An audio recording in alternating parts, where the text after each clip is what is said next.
Inter తర్వాత IIT, JEE, neat లక్ష్యమా? ఉన్నత చదువులకు సరైన పునాది అన్అకాడమీ మాధాపూర్.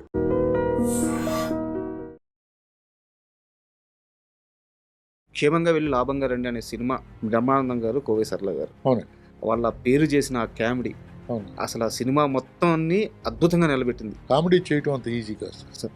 ఎక్స్ప్రెషన్ తోటి, డైలాగ్ పంచ్ తోటి, ఫైట్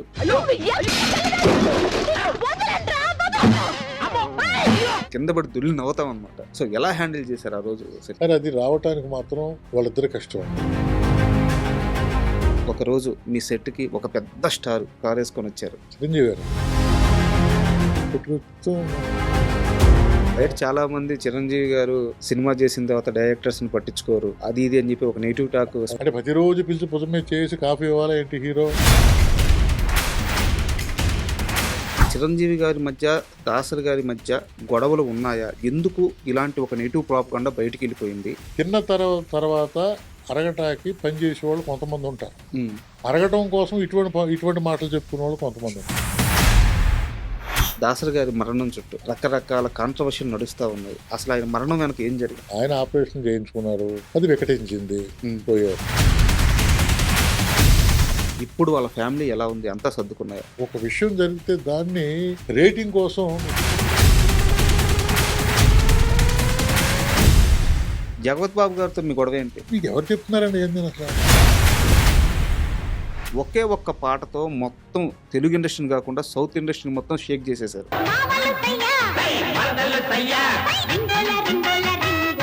ఈ పాట కొన్ని దశాబ్దాలు నిలబడిపోద్ది, ఇలాంటి క్యాలిక్యులేషన్స్ ఏమైనా జరిగినాయి అమ్మాయి? మౌనంగా చేయించారు, ప్రపంచాన్ని ఊపేసింది, ఇప్పటికీ ఊపుతుంది. సిల్క్ స్మిత గురించే ఒక మాట విన్నాను, చాలా కోపంగా ఉంటుంది అని చెప్పాను, నిజమేనా ఇది? వచ్చిందా తన డైలాగ్ దాని. ఆమె 35 ఏళ్ల వయసులో ఎవరు ఊహించిన విధంగా సూసైడ్ చేసుకుని చనిపోయారు. సిల్క్ స్మిత మరణం వెనక ఏం జరిగింది? తను అడగొద్దు. నిజంగా ఈ డబ్బింగ్ చెప్పి అది రిలీజ్ అయిన తర్వాత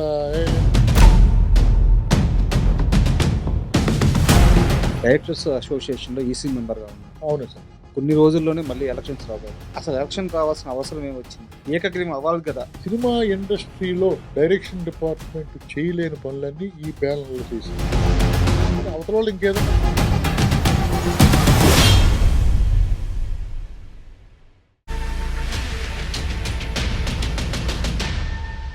hi, welcome to my show. క్షేమంగా వెళ్ళి లాభంగా రండి 26 సంవత్సరాల క్రితం రిలీజ్ అయిన సినిమా. ఈనాటికి ఆ సినిమా ఒక వజ్రం లాంటిది, ఒక బంగారం లాంటిది. ఫ్యామిలీ ఆడియన్స్ గుండెల్లో పెట్టుకున్న సినిమా. ఆ సినిమాని డైరెక్ట్ చేసిన రాజా వర్ణం రెడ్డి డైరెక్టర్ ఈరోజు మనతో ఉన్నారు. ఆయన గుర్తింపు కేవలం క్షేమంగా వెళ్ళి లాభంగా రండి మాత్రమే కాదు, ఆయన కో డైరెక్టర్గా చేసిన అద్భుతమైన సినిమాలు ఉన్నాయి. హిట్లర్ సినిమాకి, అలాగే హనుమాన్ జంక్షన్, ఇలా గొప్ప గొప్ప సినిమాలకి ఆయన కో డైరెక్టర్గా పనిచేస్తారు. బావబామర్ది, సుమన్ గారితో, కృష్ణరాజు గారితో, డైరెక్టర్ శరత్ గారితో, ఎడిటర్ మోహన్ గారితో, ఇండస్ట్రీలో పెద్ద పెద్ద హీరోలతో ఆయనకు అద్భుతమైన అసోసియేషన్ ఉంది.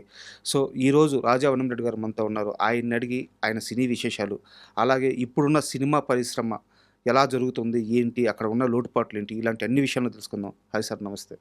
నమస్కారం అండి, మీ ఆడియన్స్ అందరికీ కూడా నమస్కారం. నమస్కారం సార్. చాలా చిన్న వయసు, అంటే ఒక 2000 అంటే ఒక 10-11 సంవత్సరాల వయసు ఉంటుంది సార్. శ్రీరామనవమికి దేవుడు ఊరేగింపు జరగద్దు కదా. ఊరేగింపు వచ్చే లోపల అక్కడ ఉన్న ప్రజలను ఎంగేజ్ చేయడానికి రోడ్ల మీద సినిమాలు వేస్తూ ఉంటారు. అప్పుడు రోడ్డు మీద వేసిన సినిమా, మేము చూసిన సినిమా క్షేమంగా వెళ్ళి లాభంగా రండి. చూస్తున్నప్పుడు అందరూ, అంటే దాంట్లో రైతులు ఉన్నారు, లక్షాధికారులు ఉన్నారు, జమీందారులు ఉన్నారు, పెద్దలు ఉన్నారు, ఊరి పెద్దలు ఉన్నారు, రోడ్డు మీద సినిమా వేస్తున్నారు. ఒక్కరు కూడా రోడ్డు మీద ఉన్నామని స్పృహ లేకుండా రోడ్డు మీద పడి నవ్వుతున్నారు. లిటరల్గా ఇంకా రోడ్డు మీద పడి దొల్లుతున్నారు, నవ్వి నవ్వి నవ్వి. ఫస్ట్ టైం ఒక సినిమాకి మనిషి ఇంత నవ్వొచ్చా, ఇంత ఆనందపడొచ్చా అని నాకు తెలియజేసిన సినిమా క్షేమంగా వెళ్ళి లాభంగా రండి. థ్యాంక్ యూ అండి, థ్యాంక్ యూ వెరీ మచ్. అలాంటి ఆ సినిమాని తీసిన ఆ డైరెక్టర్తో ఈరోజు ఎదురుగా కూర్చొని ఉండడం చాలా అదృష్టంగా భావిస్తున్నాను. అయ్యో సార్, మీ జర్నీ మొత్తం, అంటే చాలా కష్టపడిన తర్వాత మీరు డైరెక్టర్ అయ్యారు. క్షేమంగా వెళ్ళి లాభంగా రండి మొదటి మూవీ. దానికంటే ముందు మీకు ఒక పెద్ద జర్నీ ఉంది. అవును సార్. సో మనం ముందు క్షేమంగా వెళ్ళి లాభంగా రండి గురించి మాట్లాడుకున్న తర్వాత మీ జర్నీకి వెళ్దాం. అలాగే అలాగే. 2000 సంవత్సరం ఫిబ్రవరి ఆ సినిమా రిలీజ్ అయింది. అసలు యాక్చువల్‌గా అప్పట్లో ఈ ట్రెండ్ లేదు సార్. అంటే ఇంతమంది హీరోలను పెట్టి అవునండి. ఇన్ని పేర్స్‌ని పెట్టి ఒక ఫ్యామిలీ బ్యాక్‌డ్రాప్‌లో సినిమా తీయడం అనేది ఈ పేరు లేదు. అసలు ఎలా క్షేమంగా వెళ్లి లాభంగా రండి ఆన్ బోర్డ్ అయింది? ఆ ఆలోచన ఎలా వచ్చింది? ఎలా కార్యరూపం అయింది అది? సార్ నేను యాక్చువల్‌గా ఎడిటర్ మోహన్ గారి దగ్గర కో డైరెక్టర్‌గా బావబామర్దికి జాయిన్ అయ్యానండి. సార్.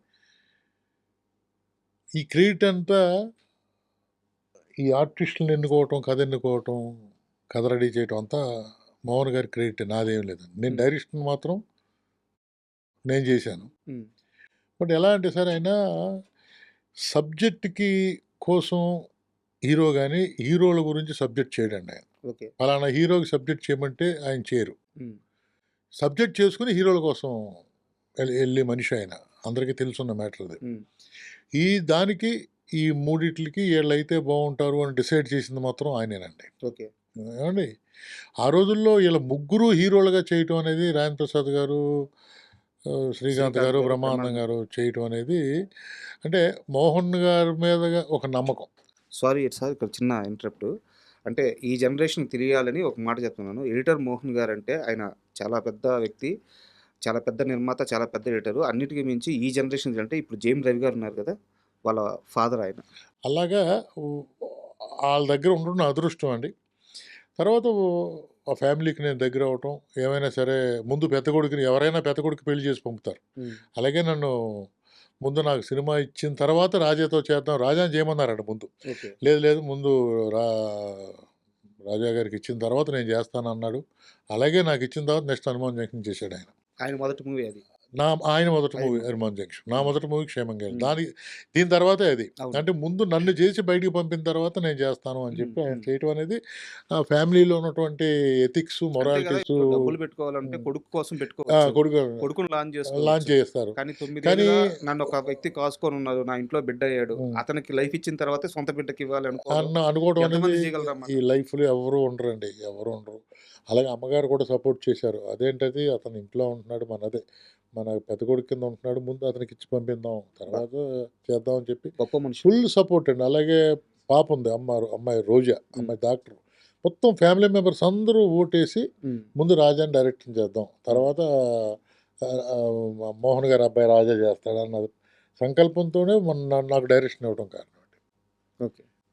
అలా అప్పటికి మోహన్ గారు సూపర్ డూపర్ హిట్లు చేసున్నారు కాబట్టి ఏ హీరోని అడిగినా మోహన్ గారు చూసుకుంటారులే అనుకునేవారండి. హ్మ్. అలాగా ఆ ఆర్టిస్టులందరూ చేయటం, ప్రకాష్ రాజ్ గారు, రమ్యకృష్ణ గారు జంటగా దొరకటం కూడా ఆయన వల్లే వచ్చిందండి. నాకిక్కడ ఒక చిన్న డౌటు. అంటే 2000 సంవత్సరం ఎర్లీ టైంకి గూడా రమ్యకృష్ణ గారు టాప్ హీరోయిన్‌గా మూవీస్ చేస్తున్నారు. అవునండి. చాలా పెద్ద క్రేజ్ ఉంది ఆమెకి. అవునండి. అలాంటిది ఈ సినిమాలో నిజానికి చెప్పాలంటే ఆమెది ఇంపార్టెంట్ క్యారెక్టర్ అయినా సరే చాలా తక్కువ నిడివి ఉండే క్యారెక్టర్. సరే అదే కదండి లీడ్. సార్ ఇప్పుడు ముగ్గురు ఫ్యామిలీస్‌ని బాధపెట్టే ఇర్రెగ్యులర్ క్యారెక్టర్స్ ఉన్న ముగ్గురిని హ్మ్. ఒక జంట దారిలో పెట్టి జంటే ప్రకాష్ రాజు అది. అవును. ఆవిడ. అవును. అటువంటప్పుడు చూడండి మీరు ఒక ఇంపార్టెంట్ క్యారెక్టర్ అండి. చాలా ఇంపార్టెంట్ చాలా క్యారెక్టర్. Important character. ఒక 4 సీన్‌లైనా అంటే ఆర్టిస్టులు ఎప్పుడు చిన్నదా, పెద్దదా అని చూడరు సార్. హ్మ్. దాంట్లో నేను చెప్పింది ఆడియన్స్ వింటారా? హ్మ్. నేను కరెక్ట్‌గానే ఉన్నానా? అనే చూసుకుంటారు తప్ప లెంగ్త్ గురించి ఎవరు చూడరండి. సార్ ఆ కోవకి చెందిన ఆవిడే రమ్యకృష్ణ అంటే గారు. ఇక్కడ నా డౌట్ ఏందంటే అదే టైంకి ఆమె పెద్ద పెద్ద హీరోలతో అవునండి. పేరు అవును. చేస్తున్నారు. అవునండి. అవును. చిరంజీవి గారితో అవును. అప్పటికి సినిమాలు చేస్తున్నారు. అవునండి. బాలకృష్ణ గారితో చేస్తున్నారు. అలాంటి టైంలో ప్రకాష్ రాజ్ గారి భార్యగా పేరుగా చేయమని మీరు అడిగినప్పుడు ఆమె రియాక్షన్ ఏంటి? ఆవిడ హ్యాపీగా అంటే సినిమా చూపించామండి. ముందు సినిమా చూడమ్మా అని చెప్పి చూపించారు ఓ మామూలుగా. ఓకే. చూపించిన తర్వాత ఆ క్యారెక్టర్ చూసి దీంట్లో నేనేం చేయాలని అడిగిందావిడ. హ్మ్. అమ్మ నువ్వు ఆ క్యారెక్టర్ చేయాలంటే నేను చేస్తానన్నారు. హ్మ్. నో ఇది. ఓకే. కానీ మోహన్ గారు చేస్తే క్యారెక్టర్‌లో దానికంటే డెప్త్‌గా చేశారు క్యారెక్టర్ ఆయన. హ్మ్. కొన్ని కొన్ని సీన్స్ అంటే మీకు ఒక ఇంట్లో ఆహ్, ఒ ఒ ఒక బ్రాహ్మిన్స్ ఇంట్లో ఒక పెద్దావిడ ఎలా బిహేవ్ చేస్తారో ఆ క్యారెక్టరైజేషన్ మోహన్ గారే తీసుకొచ్చారు. హ్మ్. హ్మ్. అది ఇలా చేయాలి, ఇలా చేయాలి అనుకుని అలాగా నాకు స్క్రిప్ట్ చెప్పడం, ఆ స్క్రిప్ట్‌ని నేను తూచా చెప్పకుండా ఎలా చేస్తే బెటర్‌గా ఉంటదని చెప్పి చేసుకొని వెళ్ళటం జరిగింది సార్ అది. సార్ 'క్షేమంగా వెళ్లి లాభంగా రండి' అనే సినిమా ఆ మాట విన్నా, అది చూసిన ఫస్ట్ గుర్తొచ్చేది బ్రహ్మానందం గారు, కోవై సరళ గారు. అవునండి. వాళ్ళ పేరు చేసిన ఆ కామెడీ అవును. అసలు ఆ సినిమా మొత్తాన్ని అద్భుతంగా నిలబెట్టింది ఆ అవునండి. అవును. సీక్వెన్స్ అంతా. సో ఎలా సెట్ అయింది వాళ్ళిద్దరిది? అంటే ఎలా సెట్ అవుట్ అంటే సార్ ఇప్పుడు ఈ వడివే గారు చేశారండి దాంట్లో. సార్ కోవేశ్వర్ల గారు చేశారు. సార్ ఇక్కడ కోవేశ్వర్ల గారు ఓకే. ఎవరైతే బావుంటారు ఉమ్, అన్న దాంట్లో బ్రహ్మానందం గారు అయితేనే బావుంటారు ఉమ్, అని ఒక నిర్ధారణకొచ్చి బ్రహ్మానందం గారి సినిమా చూపిస్తే అంత ఇంట్రెస్ట్ చూపలేదాయన. ఓకే. అంటే దానికి నేను ఎడిక్ట్ అయిపోతానేమో, నేను చేసేది నేను చేస్తాను అన్న ఉద్దేశంతో ఆయన సినిమా చూసారు గానీ, ఒరేయ్ ఇంక మళ్ళీ నన్ను ఒరేయ్ అంటాడాయన. ఉమ్, సినిమా నాకు చూపించొద్దు ఇంకా నేను చూడను అయిపోయింది. ఉమ్, నాకు అర్థమైంది క్యారెక్టర్ అని చెప్పి, ఆయన సొంత దాంతో సొంత మైండ్ తోటి చెప్పింది చెప్పినట్టుగా చేశారండి ఆయన. ఓకే. అవునండి. అందువల్ల ఆ క్యారెక్టర్ అంత పడటానికి కారణం. ఇక్కడ నాకు ఒక చిన్న డౌట్. కోవేశ్వర్ల గారు బ్రహ్మానందం గారిని అన్న అంటారు. అవునండి. వాళ్ళిద్దరు అవును. అన్నా చెల్లెళ్ళని పిలుచుకునేవారు. అవునండి. ఈ అవును. సినిమాకి ముందు కూడా అవునండి. వాళ్ళు అలాగే ఉండేవారు. అవునండి. అవును. వాళ్ళిద్దరి మధ్య ఇంత కెమిస్ట్రీ, ఇంత అల్లరి పెట్టి భార్యాభర్తలుగా చూపిస్తే వర్కౌట్ అవుద్దా కాదన్న భయమే లేదా? ఎందుకు సార్ అది ఆర్టిస్టులు అన్న, చెల్లమ్మ ఇయన్నీ కూడా సెట్‌లో జరిగాయండి. బయటికి తెలీదు. ఉమ్, రామారావు గారు సావిత్రి గారితో అన్ని వేషాలు వేశారు కదా సార్. ఉమ్, సిస్టర్ బ్రదర్ క్యారెక్టర్ చేశారు, వైఫ్ క్యారెక్టర్ చేశారు. అది ఆర్టిస్టు క్యారెక్టర్‌లో ఇమిడితే అదేమి తెలీదండి. అయ్యేమి తెలియవు అసలు. ఉమ్. అది. అండ్ ముఖ్యంగా సినిమాలో కోవేశ్వర్ల గారు ఇచ్చే చిన్న చిన్న ఎక్స్ప్రెషన్స్ ఉంటాయి. అవునండి. షోడాని చోడా అన్న అవును. అట్లా మెలిపెట్టి అనడం, అవును. జోడా ఆ, జోడా అంటారు. అట్లా మెలిపెట్టి అనడం. హ్మ్. సో ఆ టైమింగ్ ఎవరు పట్టుకున్నారు, ఎలా రాశారు అది? అంటే సార్ ఇది డైరెక్టరు సీను రైటర్ సీన్ రాస్తాడండి. సార్ డెఫినెట్‌గా సార్ ఒక కొత్త హీరో వచ్చాడు. ఏమైనా చేయించొచ్చు. కామెడీ చేయించడం. కరెక్ట్. స్వతహాగా తన కామెడీ టైమింగ్ పంచ్ ఉండాలి. ఎక్స్‌ప్రెషన్ ఉండాలి. కామెడీ చేయటం అంత ఈజీ కాదు సార్. సార్ కామెడీ డైలాగ్ చెప్పొచ్చేమో, డైలాగ్‌తో నవ్వించొచ్చేమో గానీ, కామెడీని ఎక్స్‌ప్రెషన్ తోటి, డైలాగ్ పంచ్ తోటి చేయటం అనేది టైమింగ్ అండి. Only timing. సార్ ఈ ఇండస్ట్రీలో అంత టైమింగ్ ఉన్న ఏకైక ఆర్టిస్టు ఓన్లీ ఫస్ట్ 1-10 ఒకరే వస్తారండి. చిరంజీవి గారు. సార్ అంటే కామెడీ టైమింగ్ ఉంటుంది సార్.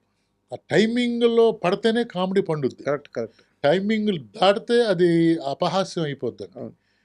అలా చిరంజీవి గారు ఏం చెప్పారంటే 1-10 ఆయనే సార్ కామెడీలో. అంటే ఆ పంచ్ అంత గొప్పగా చెప్పగలిగే కెపాసిటీ ఉన్న మనిషి అండి ఆయన. సార్ అప్పుడు దీంట్లో ఎందుకు చెప్పానంటే బ్రహ్మానందం గారు, కోవెల సరళ అందరూ టైమింగ్ ఉన్న ఆర్టిస్టులు కాబట్టి అంత పెద్దోళ్ళు అయ్యారు.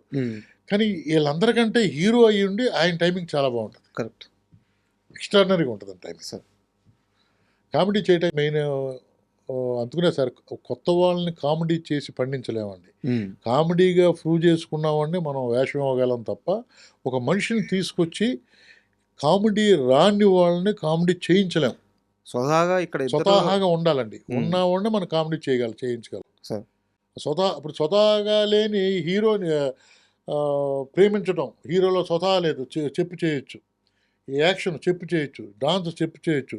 కానీ కామెడీ టైమింగ్ మాత్రం ఒరిజినల్‌గా భగవంతుడు ఇవ్వాలి సార్.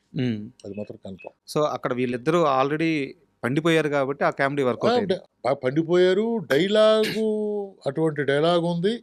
ఆ టైమింగ్‌లో నాకు బాగా నాలెడ్జ్ ఉంది. కాబట్టి అంత పండటానికి ఒకసారి చదివి వినిపించరా అనేవాడు ఆయన. ఆ టైమింగ్‌లోనే వినిపించేవాడిని నేను. అలాగే కోవెల సరళ గారికి తమిళ్ రాదు కదా, తెలుగు రాదు కదా. ఆవిడ తమిళ్లో రాసుకునేది. నేను టైమింగ్‌లోనే డైలాగ్ చెప్పేవాడిని. డైరెక్ట్ టైమింగ్‌లో చెప్తే ఆర్టిస్ట్ టైమింగ్ తెలుసున్న ఆర్టిస్ట్ అయితే ఇంకేముందండి ఆటోమేటిక్‌గా పండుద్ది కదా. క్షేమంగా వెళ్ళి లాభంగా రండి సినిమా గురించి, అందులో ఒక క్యారెక్టర్ గురించి నాది సీరియస్ క్వశ్చనే. అంటే మీరు మీ ఎక్స్పీరియన్స్ మొత్తం చెప్పాలి ఆ క్యారెక్టర్ గురించి. ఇలా ముగ్గురు జాబ్స్ పోయిన తర్వాత బెంగళూరులో నాకు ఒక రిచ్ ఫ్రెండ్ ఉన్నారని చెప్పి ఒక ఫ్రెండ్ దగ్గరికి పోతాడు. ఆ ఫ్రెండ్ ఎవరంటే రవితేజ గారు. చాలా చిన్న క్యారెక్టర్, అంటే అప్పటికి ఇంకా ఆయన హీరోగా ఎస్టాబ్లిష్ అవ్వలేదు. అంత చిన్న క్యారెక్టర్ చేసిన రవితేజ గారు తర్వాత కాలంలో ఇప్పుడు మాస్ మహారాజా అయిపోయారు. సో ఆ టైంలో ఎలా ఉండేవారు ఆయన? అసలు జోయిల్‌గా ఇప్పుడు ఎలా ఉంటున్నాడు స్క్రీన్ మీద ఆయన రియల్ లైఫ్ కూడా అదేనండి సార్. అసలు ఈగోగా ఉండటం కానీ, లేకపోతే మాట్లాడకుండా స్టైలిష్‌గా ఉండటం అదేమి లేదండి. అది ఇప్పుడు కూడా ఇప్పుడు అప్పుడు ఎలా ఉన్నాడు ఆయన, ఇప్పుడు అలా ఉన్నాడు. సార్. అంటే చాలా జోయిల్గా ఉంటాడు సార్ మనిషి. సెట్లోకి వస్తానే అలా భుజం మీద చేసే అలా ఉంటాడు. ఇప్పటికీ అప్పుడు ఎలా ఉన్నాడు, ఇప్పుడు ఎలా ఉన్నాడు. ప్లస్ ఆ క్యారెక్టర్ ఆయనకి చాలా ప్లస్ అయింది. సార్. ఎందుకు ప్లస్ అయిందంటే సార్, సమాజంలో 70% వాళ్ళే ఉన్నారు. ఉమ్, ఉమ్, అవతల వాళ్ళని మోసం చేసి ఓ తను చేయలేను అని చెప్పలేడు. చెప్పకుండా వీడు బిల్డప్ ఇచ్చుకుని సార్. చేయలేకపోవటం, ఉమ్, ఒకవేళ చేసినా ఇది ఏదో పని చేయించటం, ఉమ్, దాంట్లో ఇరుక్కోవడం అనేది ప్రజెంట్ చాలా ఎక్కువ జరుగుతున్నాయి. సార్. అవును. అంటే 25 సంవత్సరాల క్రితం అటువంటి ఇప్పుడు జరుగుతున్న, ఇప్పుడు ప్రతిరోజు జీవితంలో చూస్తున్న క్యారెక్టరు అప్పుడే మనం రావటం వల్ల ఆ క్యారెక్టర్కి అంత చాలా ఇంపార్టెంట్ క్యారెక్టర్ అండి. మీరు అన్నట్టుగా దాంట్లో ఫన్నే కాదు, దాంట్లో చాలా మెసేజ్ కూడా ఉంది. జాగ్రత్త నిజాయితీ పడ. ఉంది. అవును, అవును. దాంట్లో ఫ్రెండ్స్ కోసం వాడు ఏం చేశాడు, వాడి జీవితం బ్యాడే కానీ బ్యాడ్ అని చెప్పుకోడు కదా, క్యారెక్టర్ బ్యాడ్ అని చెప్పుకోడు కదా. అవును. అయినప్పటికీ ఫ్రెండ్స్ని ఏదో చేయాలనే మంచితనం ఉంది. ఉమ్, ఫ్రెండ్స్ చెప్తే మళ్ళీ వాళ్ళు చేయరేమో, చేయకపోతే వాళ్ళ ఫ్యామిలీలు బాగోనో మంచితనం ఉంది. ఇలాగా దాంట్లో కూడా ఇంపార్టెంట్ క్యారెక్టర్ కాబట్టి ఆ క్యారెక్టర్ని బాగా రిసీవ్ చేసుకున్నారు. అంటే ఎందుకు అంత పర్టికులర్గా అడిగానంటే, నిన్న ఈ ఇంటర్వ్యూ కోసం మళ్ళీ నేను ఒకసారి సినిమా చూస్తున్నాను. చూసుకుంటారు, అర్థమవుతుంది. నా కొడుకు చూస్తా, నా కొడుకు గుర్తుపెట్టాడు. ఈయన అంత పెద్ద హీరో కదా, అంటే వాడికి ఆ వెనక జర్నీ అంతా అది తెలియదు, తెలీదు చిన్న కదా. వయసు. ఉమ్. ఈయన అంత పెద్ద హీరో కదా, ఈయనేంది పోలీసులు కొడుతున్నారు, కాలుతో కొడుతున్నారు రవితేజ గారిని, చాలా పెద్ద హీరో కదా అని చెప్పి అడుగుతున్నాడు వాడు. ఆ, అడిగినప్పుడు నాకు నిజంగా అనిపించింది, ఎక్కడ చిన్న చిన్న క్యారెక్టర్లు, ఎక్కడ మాస్ సినిమాలు, ఎక్కడ మాస్ మహారాజా. అవునండి. కానీ ఇది వెరీ గుడ్ పర్సన్ అండి. ఆయన మాత్రం చాలా ఇప్పటికీ చాలా గౌరవంగా ఉంటాడు, జోయల్గా ఉంటాడండి. సెట్లో చాలా జోయల్గా ఉంటాడు ఆయన. సార్. అండ్ కోవై సరళ గారిది అండ్ బ్రహ్మానందం గారిది ఫైట్ మొత్తం ఒకే సింగిల్ షాట్లో ఉంటుంది మొత్తం. అవునండి, బయట అంతా సింగిల్ షాట్ ఉంటుంది, లోపల సింగిల్ షాట్, మళ్ళీ బయటకు వచ్చిన తర్వాత సింగిల్ షాట్ ఉంటుంది. అవును. అసలు ఇప్పటికీ కూడా అసలు అది భయంకరమైన కామెడీ, కింద పడి దొల్లి నవ్వుతాం అనమాట. సో ఎలా హ్యాండిల్ చేశారు ఆ రోజు సెట్? సార్ అది రావటానికి మాత్రం వాళ్ళిద్దరు కష్టం అండి. సార్. యాక్చువల్గా సార్ అది మన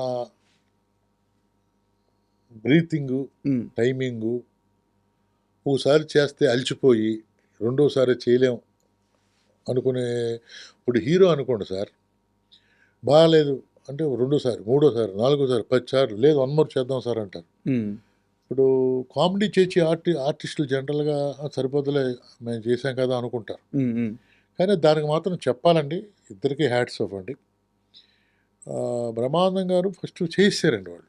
సార్. సీన్స్ చదివాను, ఇలా ఉన్నాయా ఇలా ఉన్నాయా, ఇక్కడి నుంచి స్టార్ట్ అయ్యి ఇలా కట్ అవుద్దని చెప్పాను. చేశారు.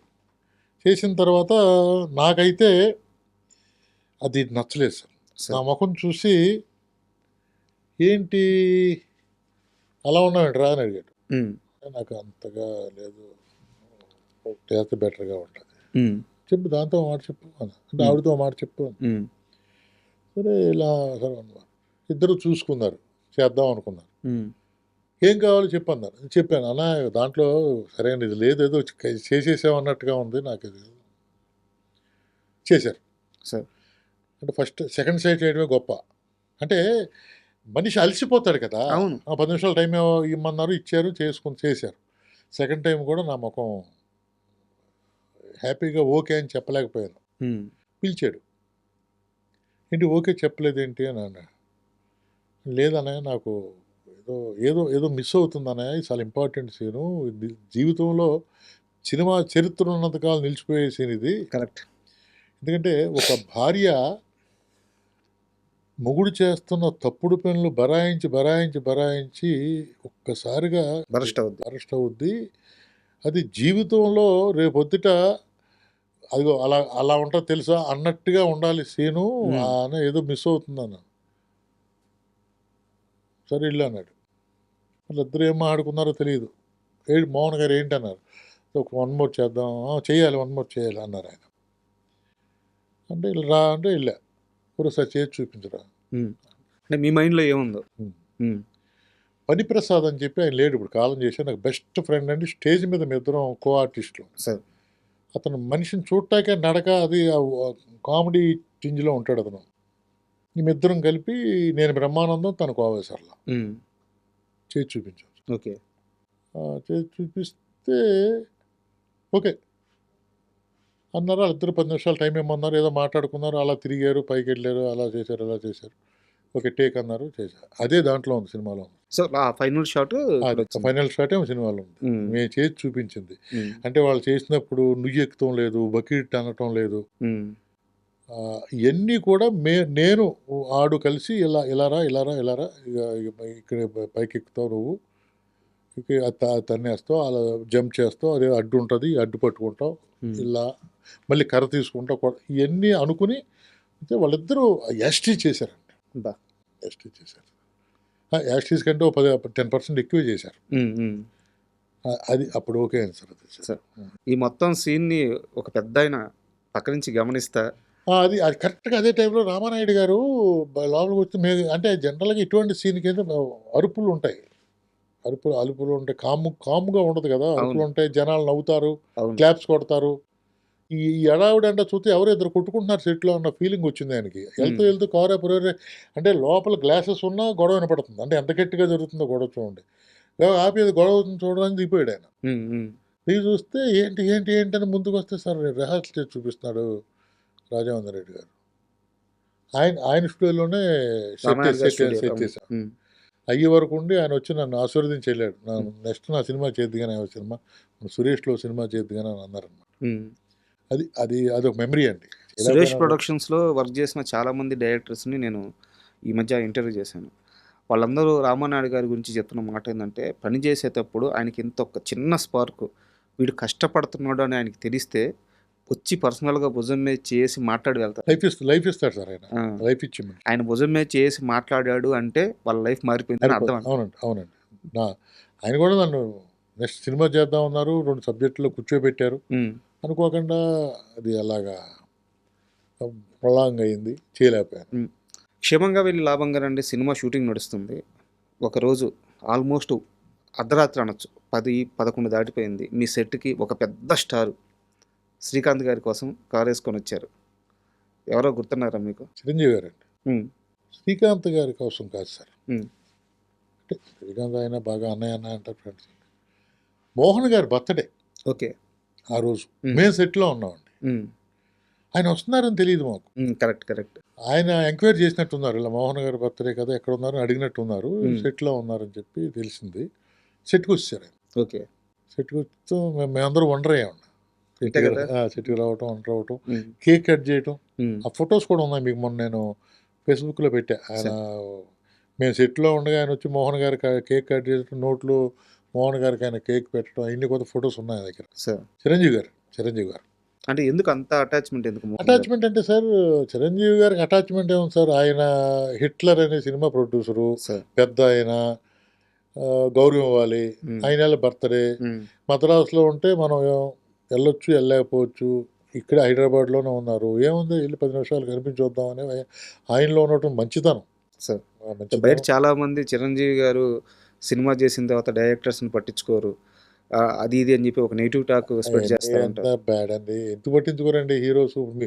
మీరు హీరో, నేను సినిమా చేశాను అంటే సినిమా చేసిన రాపోర్ట్ సినిమా లేనప్పుడు ఉండదు కదండి. మీ పనిలో మీరు ఉంటారు, నా పనిలో నేను ఉంటాను. అది కనిపిస్తే మాట్లాడతారుగా.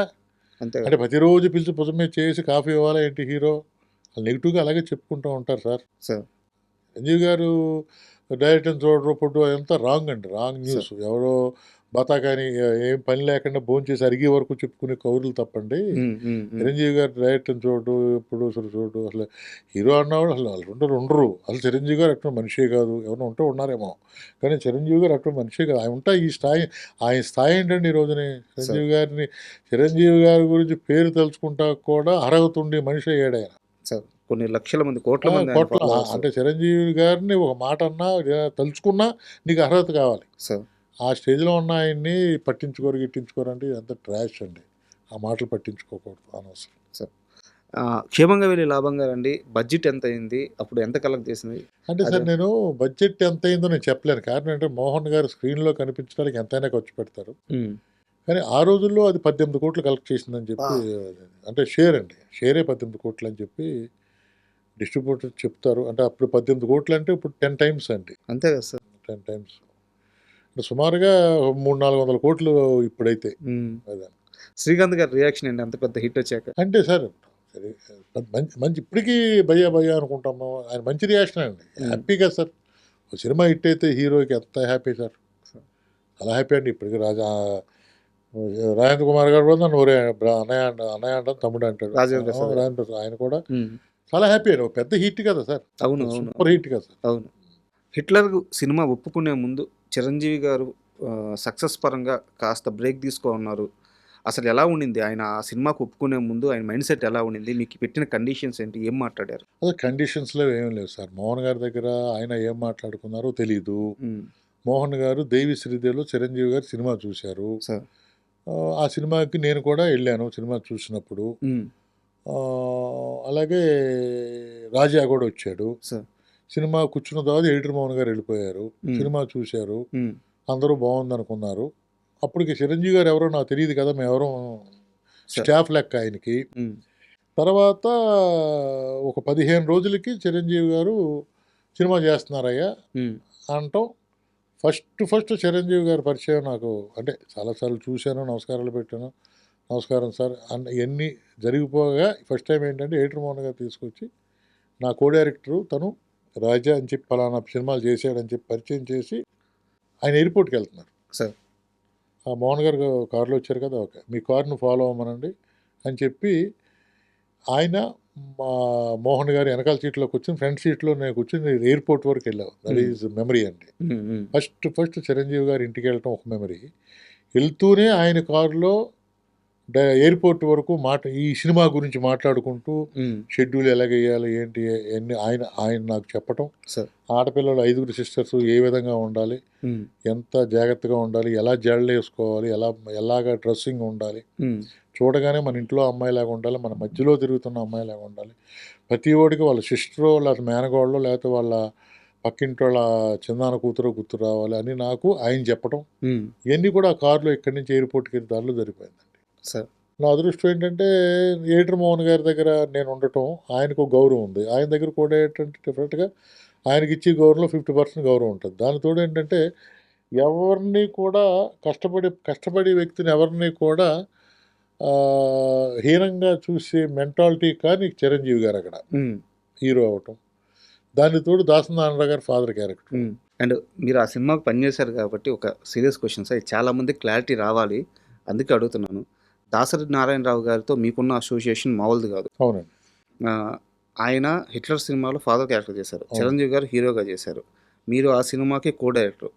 అసలు చిరంజీవి గారి మధ్య దాసరి గారి మధ్య గొడవలు ఉన్నాయా? ఎందుకు ఇలాంటి ఒక నెగిటివ్ ప్రాపగండా బయటికి వెళ్ళిపోయింది? అసలు వాళ్ళిద్దరు రిలేషన్ ఎలా ఉండేది? ఇది చెప్పడానికి అన్ని విధాల అర్హతలు ఉన్న మనిషి మీరే. నాకు ఈరోజు దీని మీద ఒక క్లారిఫికేషన్ కావాలి. అసలు ఇదంతా ట్రాష్ అండి, బయట అనుకోవటం అండి అంతే. చిరంజీవి గారికి ఆయనకి గ్యాప్ ఎందుకు ఉందండి? చిరంజీవి గారితో లంకేశ్వరి చేశారు ఏమండి, దాని తర్వాత గ్యాప్ అనేది వాళ్ళిద్దరు ఇంటర్నల్గా మాట్లాడుకున్న బయటకే వస్తాయి సార్. వారానికి ఒకసారి మాట్లాడుకునేవారు, కలిసివారు. ఈ బయట వాళ్ళకి తెలియదు కదా, తెలియదు కాబట్టి బయట చెప్పాను కదా సార్, తిన్న తర్వాత అరగటాకి పనిచేసేవాళ్ళు కొంతమంది ఉంటారు, అరగటాకి కష్టపడాలనుకుంటే కొంతమంది ఉంటారు, అరగటం కోసం ఇటువంటి మాటలు చెప్పుకునే వాళ్ళు కొంతమంది ఉంటారు. అంతే తప్పండి వాళ్ళిద్దరికీ. ఈరోజు నేను ఫేస్బుక్లో ఎప్పుడో ఆయన అన్న మాట ఇప్పుడే జస్ట్ మీ దగ్గరికి వచ్చిన తర్వాత 5 నిమిషాలు కూర్చోండి అంటే ఒక మ్యాటర్ వచ్చింది. అది ఎప్పుడైనా అది నేను చూసి దాన్ని స్క్రీన్ షాట్ తీసి పక్కన పెట్టాను. ఈ విషయం నాకు తెలిసినా మళ్ళీ మర్చిపోతానేమో అని చెప్పి స్క్రీన్ షాట్ తీసానండి, ఒకసారి చూడండి. అది ఏంటంటే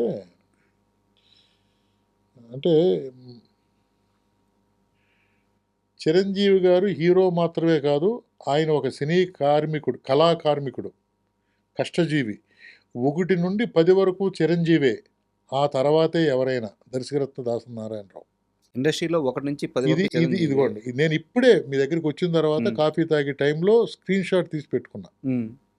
ఎందుకంటే వీళ్ళిద్దరి మధ్యన గొడవ అంటే అసలు నమ్ముతారండి? అసలు ఒకసారి ఆలోచించండి. 1 to 10 చిరంజీవి, స్టేట్మెంట్ ఇవ్వాలన్నా కానీ మరి ఏమంటే 1 to 10 ఆయనే. ఏమంటే ఖైదీ నెంబర్ 1కి ఖైదీ నెంబర్ 50కి అయినా మొన్నకి అక్కడికి వెళ్ళారు కదా, ఉమ్, వెళ్ళి స్టేజ్ మీద ఏం మాట్లాడారు ఆయన? చిరంజీవి గారికి తనకి మధ్యన గ్యాప్ ఉంటే ఎందుకు మాట్లాడతారు అలాగా? సార్. అప్పుడు మాట్లాడింది. ఉమ్, ఎప్పుడు ఆయన మనసులో ఉంటే 1 to 10 చిరంజీవి గారు ఇంకెవరు లేరు అంటాడు ఆయన. సార్. మరి వాళ్ళిద్దరి మధ్యన గ్యాప్ వచ్చింది, ఇద్దరు తిట్టుకునేవారు, ఇదే అది అంటే ఎంతవరకు కరెక్ట్ అండి? కరెక్ట్ కాదు సార్ అది. అది క్లియర్గా చెప్పే మనిషి లేకుండా పోయాడు సార్. అది ఎందుకంటే నేను చెప్తున్నాను కదా, వాళ్ళిద్దరి మధ్య ఏ గ్యాప్ లేదు, ఉమ్, అది మాత్రం కన్ఫర్మ్. ఎందుకంటే వాళ్ళ ఫ్యామిలీకి వీళ్ళ ఫ్యామిలీకి అల్లు రామలింగయ్య గారు, మన ఎవరు అరవింద్ గారు చిన్నప్పటి నుంచి తిరిగినది అంత, అటువంటి ఫ్యామిలీలో ఎందుకు వస్తుందండి? సార్. అంటే రోజు భుజాల మీద తిరగకపోవచ్చు సార్, ఉమ్, ఉమ్, ఉమ్, కానీ ఇద్దరు రిలేషన్షిప్ ఎందుకు పోద్దండి? ఇప్పుడు ఎక్కడైనా గొడవ పడ్డారా? లేదు కదా. అవును, ఏదో మాట అనుకున్నారా? లేదు కదా. అవును. మరి ఎందుకు వెళ్ళి డిసైడ్ చేసేస్తారు ఎవరి మట్టుకాళ్ళు వాళ్ళిద్దరికి గొడవలు ఉన్నాయి, వాళ్ళిద్దరికి గ్యాప్ ఉందని? ఉమ్, కరెక్ట్ కాదు కదా సార్. నాకైతే మాత్రం నాకు తెలుసు ఉండగా వాళ్ళిద్దరికి ఏ గ్యాప్ లేదనేది నాకు తెలుసు. సార్. ఎందుకంటే దాసనారాయణరావు గారు మినిస్టర్ అయిన కాడి నుంచి ఆయన పోయే వరకు ఆయన పక్కనే ఉన్నాను, హాస్పిటల్లో 80 రోజులు నేనే ఉన్నాను. ఏ టు జెడ్ ఆయనకు వాట్ ఈజ్ వాట్, ఆయన విషయాలన్నీ తెలుసు, ఆయన ఫ్యామిలీ విషయాలన్నీ తెలుసు నాకు. సార్.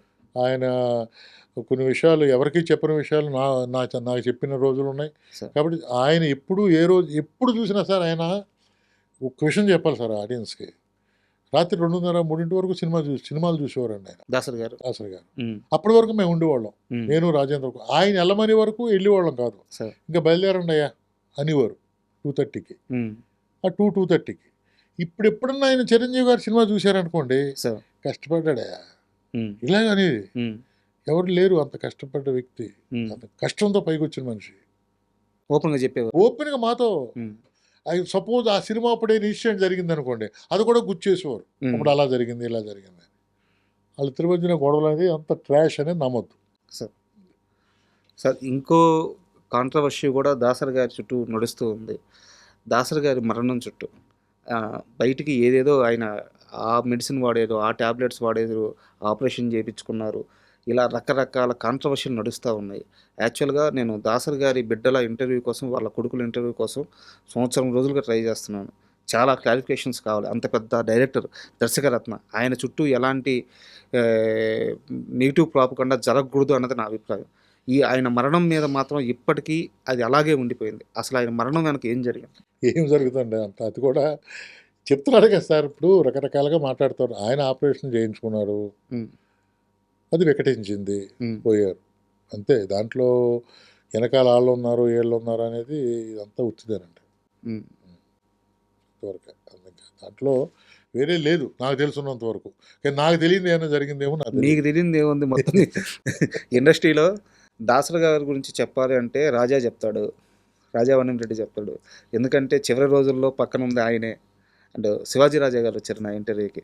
శివాజీ రాజా గారు కూడా ఆ ఇంటర్వ్యూలో చెప్పారు, నేను వెళ్ళి లాస్ట్ రోజుల్లో అంటే సార్తో నాకు ముందుగా గ్యాప్ వచ్చింది, ఆయన చివరి రోజుల్లో ఆ గ్యాప్ పూడ్చుకున్నాను. అప్పుడు కూడా ఆ ఇంటర్వ్యూ అయిపోయినాక ఆ ప్రస్తావనలో కూడా మీ గురించి చెప్పారు ఓకే ఓకే శివాజీ రాజా గారు. సో ఆయన కొడుకు కంటే ఎక్కువగా పక్కనే ఉండేవాడిని సార్. సార్, అంటే ఆయన తెల్లవారుజామున 5 గంటలు లేపి, నిద్ర లేపి 5:30కి వాకింగ్ తీసుకెళ్ళాను 3 నెలలు అంటే ఆలోచించండి. సార్. అంటే ఆయన దగ్గరికి నేను 4:30కి వెళ్ళాలంటే నేను ఎన్ని గంటలు వేసి ఉంటాను? ఉమ్, అలాగా మా ఇద్దరి మధ్యన గురు శిష్యులు. ఆయన నాకు గాడ్ ఫాదర్, తండ్రి అంతే. నా ఎందుకో మా ఇద్దరికి అలాగా ఆయన, నేను లేకపోతే ఆయన భోజనం లేని రోజున భోజనం లేకుండా, అంటే పిలిచి రాజా ఉన్నాడా భోజనానికి అని చెప్పి అడిగి భోజనం చేసేవాడు. ఉమ్, అందుకోసం అని చెప్పి నేను ఉండి భోజనం చేసి వెళ్ళేవాడిని. సార్. అలాగా మా ఇద్దరిది ఎందుకో భగవంతుడు ఏ రుణం ఆ రోజుల్లో నాకు ఆయన దగ్గర ఉండటం, నా ఇదంతా హ్యాపీ, ఆయనకి సేవ చేసుకోవటం భగవంతుడు నాకు ఇచ్చిన అదృష్టంగా ఫీల్ అవుతానండి. సార్, నేను దాసరి గారి కుటుంబ విషయాల గురించి అడగట్లేదు, ఎందుకంటే వాళ్ళ మనుషులు ఇక్కడ లేరు కాబట్టి మాట్లాడుకోవడం తప్పు. ఆ గొడవల గురించి మాట్లాడట్లేదు. ఇప్పుడు వాళ్ళ ఫ్యామిలీ ఎలా ఉంది? అంతా సర్దుకున్నాయా? ఏం సర్దుకోవటం అండి అసలు? ఒక విషయం జరిగితే దాన్ని రేటింగ్ కోసం మీ ఇష్టం వచ్చినట్టు చెప్పేస్తారు. ఉమ్, ఇలా అంటున్నాను ఏమనుకోకండి. సార్. ఎవరిష్టం వాడిది. చూసి ఏం జరిగింది అన్నవాళ్ళు ఎవరు లేరు కదా సార్. ఆ ఇంట్లో గొడవలు ఎందుకు ఉన్నాయండి? సార్, అప్పుడు ఏదో మీడియా ముందుకు వచ్చి సార్ మీడియా ముందుకు రావడానికి ఆ రోజు నైట్ ఏమండి రకరకాలు జరుగుతూ ఉంటాయి. ఆయన ఆయన ఆయన మీదకి ఎందుకు వెళ్ళాలి? ఏమీ లేదండి. ఇద్దరు కొడుకులు హ్యాపీగా ఉన్నారు. ఇద్దరు మనవళ్ళ గురువుగారు మనవాళ్ళు లేరు, మనవరాళ్ళే హ్యాపీగా ఉన్నారు. పోతే ఎవరు కూతురు డాక్టర్ గారు ఆయన హ్యాపీగా ఉన్నాడు. రాత్రే కలిశాను. నేను మొన్న పొద్దుట అరుణ్ బాబుతో మాట్లాడాను. అంతా హ్యాపీగా ఫ్యామిలీ అంతా హ్యాపీగా ఉన్నారండి. కానీ ఒక్కటేంటంటే సార్, స్వర్ణయుగం ఆయన మినిస్టర్ అవ్వకముందే స్వర్ణయుగంలో బతికాడండి. సార్ ఎక్కడ చేయి పెడితే అక్కడ లక్షలు కోట్లు ఉన్న టైం బతికాడు ఆయన. స్వర్ణయుగం చూశాడండి. ఎవరు చూశారు? దాసరి గారు చూసిన స్వర్ణయుగం ఎవరు చూశారు? ఆయన మినిస్టర్ అయిన తర్వాత స్వర్ణయుగాన్ని వదులుకున్నాడేమో అనిపిస్తుంది నాకు ఓపెన్గా. బొగ్గు రాసుకున్నాడు ఆయన. ఎర్రగా ఉన్న మనిషి మినిస్టర్ అయ్యి అనవసరంగా బొగ్గు రాసుకున్నాడేమో అనిపిస్తుంది. కానీ స్వర్ణయుగంలో బతికాడు, అందరూ స్వర్ణయుగం ఉన్నారు. బట్ ఏది నిలుపుకోలేకపోయాడు. బట్ పిల్లలకి ఆయన సంపాదించిన దాంట్లో ఆయన అనుకున్న మీరందరూ అనుకున్నంత ఇవ్వలేకపోయాడు పిల్లలకి. అంతే తప్పండి. అలాగని చెప్పి వాళ్ళు ఇచ్చారు అంటే ఇవ్వలేదు. ఎంత కావాలో అంత ఇచ్చాడు. ఆయన సంపాదించిన దాంతో పోలిస్తే ఇవ్వలేదు. ఒకరికి చెప్పాలంటే ఆ స్వర్ణయుగంలో సంపాదించిందంటే వాళ్ళకే చెందుద్ది. అంత ఇవ్వలేకపోయాడు ఆయన. ఎందుకంటే దానకర్ణుడు, దానాలు చేసేవాడు. రోజుకి 70 మంది 80 మంది భోజనం చేసేవారు. డైనింగ్ టేబుల్ మీద 12 మందికి పంచపక్ష పర్వం అన్నారు. పొద్దున్న సాయంత్రం భోజనాలు ప్రతిరోజు. నాకు తెలుసుండగా ఆ ఇంటికి వచ్చే ఆయనకి సినిమా ఉన్నా లేకపోయినా 7 లక్షలు అవుద్ది. 2 లక్షల రూపాయలేమో పేదలకు పంపుతాడు. మరి డబ్బులు ఏముంటాయండి? తర్వాత అమ్ముకుని పంపించేవాడు. అమ్ముకుని భోజనం పెట్టేవాడు. మరి సంపాదన లేనప్పుడు అమ్ముకునే పెట్టాలి కదా. ఆస్తులు అమ్మి దానం చేసి మరి దానం చేస్తే తప్పదు కదా. ఇల్లు ఆయన ఒకదానికి అలవాటు పడ్డాడు. సినిమా లేదని మానేయలేడుగా. ఇప్పుడు నేను కారు తిరుగుతున్నాను, సినిమా లేదు, పెట్రోల్ డబ్బులు లేవని చెప్పి కారులో లేక నడుచుకుంటూ వస్తున్నాను. ఇక్కడ పిల్లలు మీరు ఈ రోజుని సినిమాకి కొన్ని మెయింటెనెన్స్ ఉంటాయండి. సరే, ఇదైతే మన పర్సనల్, మన మెయింటెనెన్స్ ఏదైనా అది కూడా అంతే కదా సార్. ఇప్పుడు రాజనారాయణరావు ఇంటికి వెళ్తే భోజనం ఉంటుందని ఒక 80 మంది అనుకుంటారు. ఆ నమ్మకం పోకూడదు కదా. పోకపోతే ఏం చేయాలి? లేవు ఆయన దగ్గర. ఏం చేయాలి? ఆస్తులు అమ్ముకుంటూ వచ్చాడు. మరి మీరు పక్కనే ఉన్నారు కదా, మీకు తెలియదు కదా అని చెప్తున్నాను నేను. ఇప్పుడు దాసరి నారాయణ గారి ఇంట్లో బజుల్లా రోడ్లో ఉన్నప్పుడు కూడా ఆ ఇంటికి వెళ్తే భోజనం దొరుకుద్ది అనుకునేవారు. ఇక్కడికి వచ్చిన తర్వాత భోజనం దొరుకుతుందని అనుకున్నారు. మినిస్టర్గా ఉన్నప్పుడు పెట్టాడు. మినిస్టర్ అయిన తర్వాత ఆయన దగ్గర డబ్బులు ఉన్నాయి, అది ఇది అనుకున్నారు. లేదు, ఆయన ఆస్తులమ్మి భోజనాలు పెట్టి మెయింటైన్ చేశారు ఆయన. చెప్తుంటే నాకు కళ్ళలో సార్ అది కొంతమందికే తెలుసు సార్. అది అంత గొప్ప మనిషి మీద సార్ రాజకీయాల్లో కూడా మళ్ళీ ఆరోపణలు ఎవరున్నారండి? ఇప్పుడు సినిమా ఇండస్ట్రీకి ఎవరున్నారు? సినిమా ఇండస్ట్రీ దాసరి ఉన్నప్పుడు లేనప్పుడు అనే నిర్ధారణ చేసుకుంటే ఉన్నప్పుడు ఏం జరిగింది, లేనప్పుడు ఏం జరుగుతుంది? ఆ దిక్కు లేదు కదా. మరే ఎవరికి దిక్కు లేదు అయ్యా. దిక్కు అంటే సార్ ఒక పెద్ద లేడు సినిమా ఇండస్ట్రీకి. పెద్ద లేదు. ఏదైనా ఉంటే చిన్న గొప్ప చిరంజీవి గారు చూస్తున్నారు తప్పండి. ఆ పెద్ద దిక్కు పోయింది కదా. చిన్న లైట్ బాయ్ దగ్గర నుంచి రోజు వరకు 26వ తారీఖు కనుక ఆపరేషన్ అయ్యి హాస్పిటల్కి వెళ్ళే వరకు రోజుకి 70-80 మంది భోజనం చేసేవారు. నెలకి 7 లక్షల రూపాయలు కార్లకి జీతాలకి గీతాలకి అయ్యాయి. 2 లక్షల రూపాయలు పేదవాళ్ళకి పంచిపెట్టేవాడు. ఇది మాత్రం కంపల్సరీగా జరుగుతూ ఉండేది. ఎప్పుడూ మానలేదు. సినిమా ఉన్నప్పుడు మానలేదు, లేనప్పుడు మానలేదు. ఉన్నంతకాలం సినిమా మీద వచ్చిన కష్టపడ్డ దాంతో పెట్టాడు. సినిమా లేనప్పుడు అమ్మి పెట్టాడు. అది మాత్రం కన్ఫర్మ్. ఆయన సంపాదించిన స్వర్ణయుగంలో సంపాదించిన చూసుకుంటే కొడుకులకి కూతురికి అంత ఇవ్వలేదు, కొంత ఇచ్చాడు ఆయన, ఇవ్వగలిగాడు. ఇది నాకు తెలుసున్నాయి. ఎందుకంటే నేను ఆయన గురించి ఏం చెప్తాను చెప్పండి. అంటే మీలాంటి పెద్దలతో కూర్చున్నప్పుడు మాకు తెలుస్తుంటాయి సార్. అదే సార్, లేకుంటే మాకు చెప్పేవాళ్ళు ఎవరు? ఇవన్నీ రకరకాలుగా చెప్తారు సార్. ఇప్పుడు మనిషిని మంచి చేసేవాడిని మంచిగా చెప్పుకోవాలి, కానీ ఏదన్నా చెడ్డున్నా మంచి చేసేవాడిని ఆ చెడ్డకు ముయ్యాలి. అది చెడ్డేలో ఉండడం మీద చెడ్డనే పేడ పూసేసి పేడ ఉంది దాని మీద అంటే మనం ఏం చేయలేం కదా. జగపతి బాబు గారితో మీ గొడవ ఏంటి? గొడవ జగపతి బాబుకి మీకు గ్యాప్ రాలేదా? చి సినిమా అయిపోయిన తర్వాత. ఏ సినిమా? సెకండ్ సినిమా అయిపోయిన తర్వాత. కొత్తగా వింటున్నాను, మీరేనా విన్నారా? చెప్పండి ఏంటంటే. మీ రెండో సినిమా జగపతి బాబు గారు? అవునండి, రెండో సినిమా జగపతి బాబు, శ్రీకాంత్ గారు. చెప్పండి. తర్వాత రెమ్యూనరేషన్ విషయంలో ఏదో గ్యాప్ వచ్చిందని విన్నాను, నిజమా కాదా? అలా ఆయనకి నాకు రికమెండేషన్ ఇవ్వడానికి నా Project. సినిమా కాదు కదా. మీరు నిర్మాత కాదు, ఆ, బట్ మీరు డైరెక్టర్. సినిమాకి ఇష్యూస్ అయినాయి అని చెప్పి విన్నాను. చీ చీ చీ. లేదా? ఇప్పటికీ ఆ రోజు ఎంత ప్రేమగా ఉన్నారో ఆయన ఇదే ప్రేమగా మాట్లాడతారు. ఏ రోజు ఏం చేస్తున్నావు, ఉమ్, ఎక్కడ ఉన్నావు, పిల్లలు ఏం చేస్తున్నారు, ఉండేది ఎక్కడ, ఇలాగే మాడతారు ఆయన. సార్. ఎప్పుడు ఫస్ట్ టైం వింటున్నాను గ్యాప్ అనేది, ఫస్ట్ టైం వింటున్నాను. ఇంతవరకు మా ఇద్దరికి ఈ ఇండస్ట్రీలో ఎవరితో గ్యాప్ లేదు సార్, నాకు నమ్ముతారా?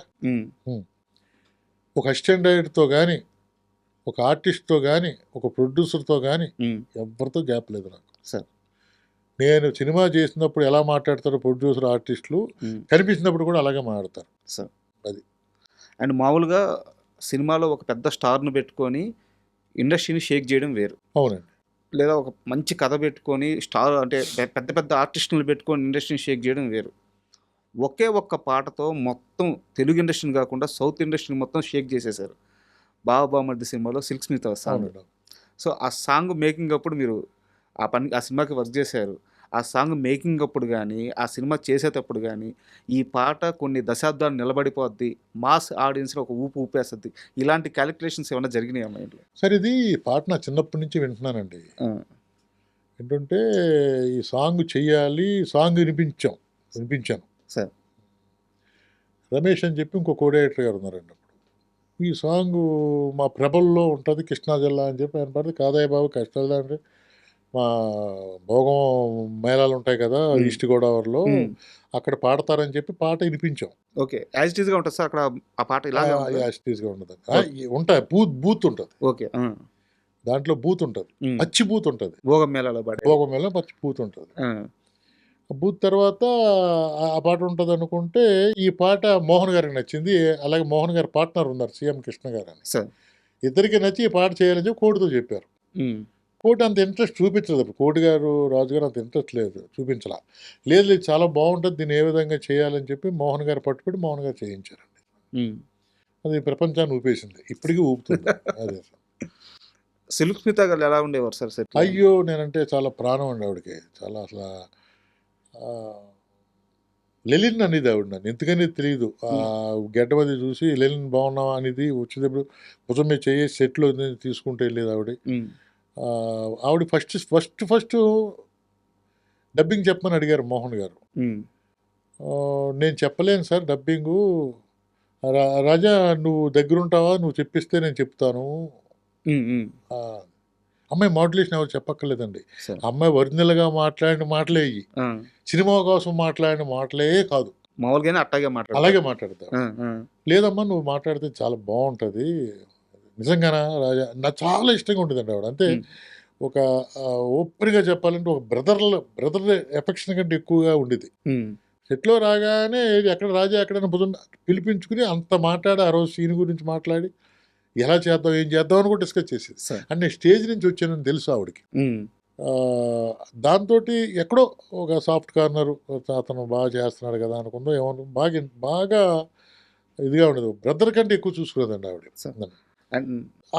ఆ సిచ్యువేషన్లో నేను చెప్పిస్తాను అమ్మా, మీరు ఓకే అంటే చెప్పిస్తాను అంటే పక్కన కూర్చోబెట్టుకుని వాళ్ళ హస్బెండ్ కూడా వచ్చారు. అప్పుడు పక్కన ముగ్గురుకు 3 చైర్లు వేసి, నువ్వు నేను డైలాగ్ ఎప్పుడు చెప్పాలి అప్పుడు ఇలా టచ్ చేయనేది. టచ్ చేస్తే డైలాగ్ చెప్పింది. 3 days అండి, 3 days 6 days 2 గంటలు 3 గంటలు వచ్చి ఆవిడ చెప్పిన వాయిస్ అండి అది. సార్. అండ్ సిల్క్ స్మిత గురించే వారి గురించే ఒక మాట విన్నాను, సెట్లో కొంతమందితో మాత్రమే ఆమె కంఫర్ట్గా ఉంటుంది, వాళ్ళని మాత్రం ఎంత దగ్గరికైనా రానిసద్ది, ఎంత బాగైనా ఉంటుంది, తనకి కంఫర్ట్ లేని మనుషుల్ని చాలా దూరం పెట్టద్ది, వాళ్ళని మాత్రం దగ్గరికి రానిదు, చాలా కోపంగా ఉంటుంది అని చెప్పిన. నిజమేనా ఇది? కంఫర్ట్ కాదండి అసలు, అది ఎవరిని పలకరించదు ఆవిడ. వచ్చిందా తన డైలాగ్ తను చేసుకుందా, దూరంగా కుర్చీలో కూర్చుంటుంది, ఏదో బుక్ చదువుకుంటూ ఉంటుంది. ఇప్పుడు పండి సెల్ వచ్చినాయి, బుక్ చదువుకుంటూ ఉంటుంది, లేదా అసిస్టెంట్తో మాట్లాడుతూ ఉంటుంది తప్ప ఎవరిని ఎంటర్టైన్ చేయటం కానీ, ఎవరి దగ్గరికి వెళ్ళి మాట్లాడటం కానీ, ఎవరిని తను పిలిపించుకోవటం కానీ ఎప్పుడు లేదు. ఓపెన్గా చెప్పండి, బాబామ్మ టైంలో నాతో ఎక్కువ మాట్లాడేది ఆవిడ. కోడైరెక్టర్ని, తనకు నచ్చిన మనిషిని, కాబట్టి ఎక్కువ నాతోటే ఉండేది ఆవిడ.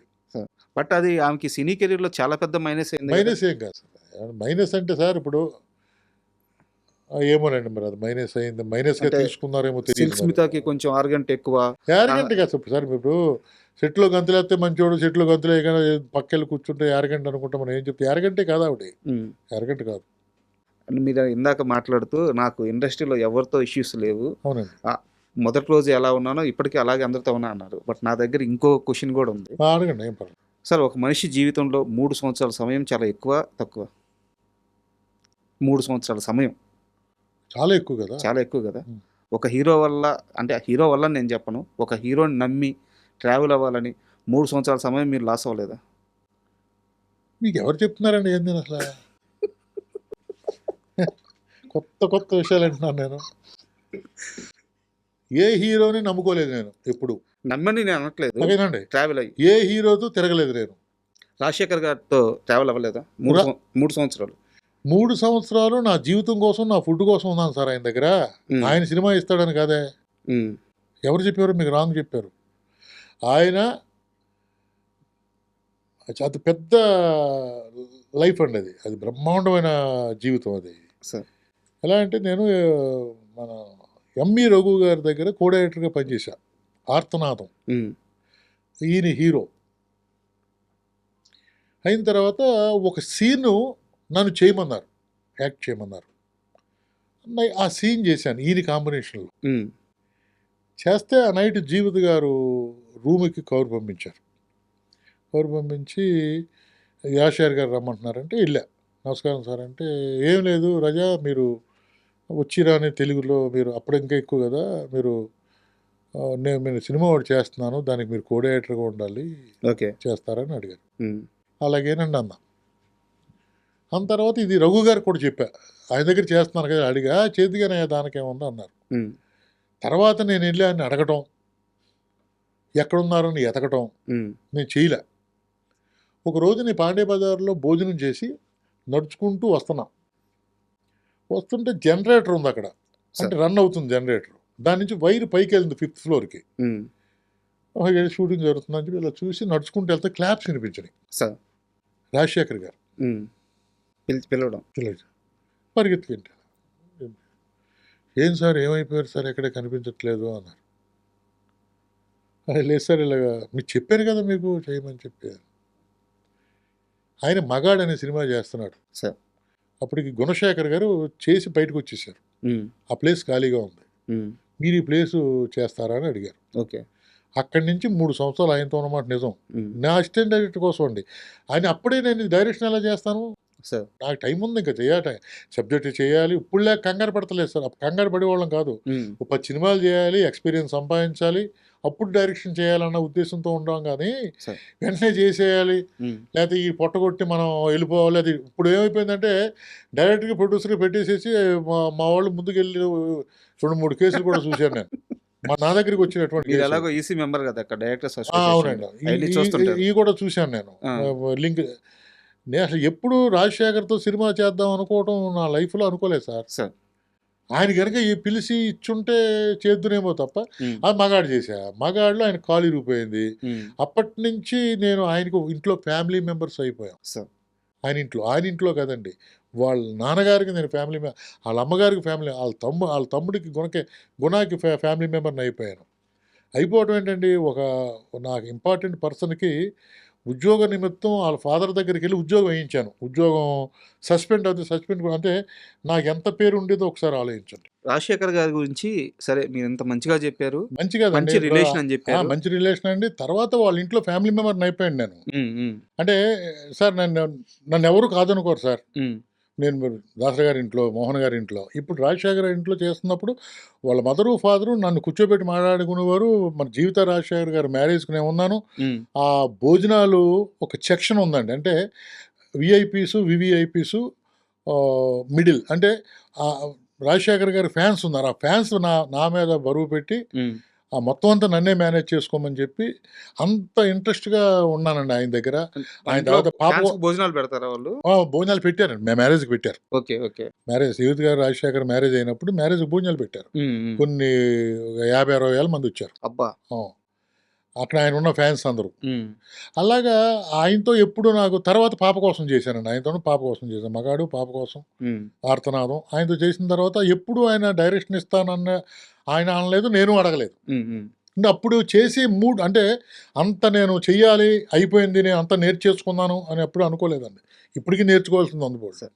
ఇంత ప్రయాణం ఉంది కదా, హిట్లర్ సినిమాకి ముందుగా అనుకుంది రాజశేఖర్ గారిని, తర్వాత అనుకోకుండా ఆ స్క్రిప్ట్ చిరంజీవి గారి దగ్గరికి వెళ్ళింది అంట.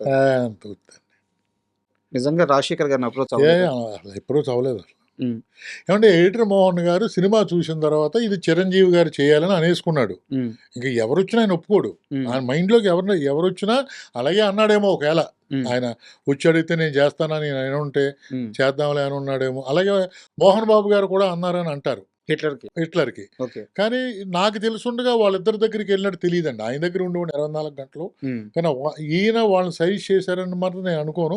ఏదైనా ఫోన్లో వాళ్ళు ఏదన్నా అడిగారా, ఈయన ఏదన్నా అడిగారా అన్న విషయం నాకు తెలియదు. సరే. అది చూడగానే చిరంజీవి గారు కొత్తగా ఉంటుంది. హిట్లరు, 5 సిస్టర్సు, బరువులు బాధ్యతలు ఉన్న సినిమా. కానీ ఈయన ఇమేజ్కి మించి